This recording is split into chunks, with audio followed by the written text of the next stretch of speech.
Journalists and media workers are crucial to helping us make informed decisions. As the world fights the COVID-19 pandemic, those decisions can make the difference between life and death.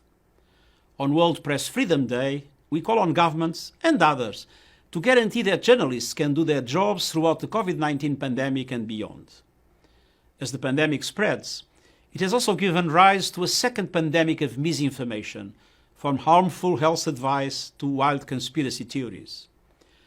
The press provides the antidote: verified, scientific, fact-based news and analysis. But since the pandemic began, many journalists are being subjected to increased restrictions and punishments simply for doing their jobs. Temporary constraints on freedom of movement are essential to beat COVID-19, but they must not be abused as an excuse to crack down on journalists' ability to do their work.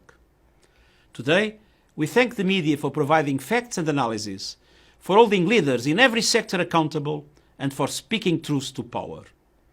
We particularly recognize those who are playing a life-saving role reporting on public health.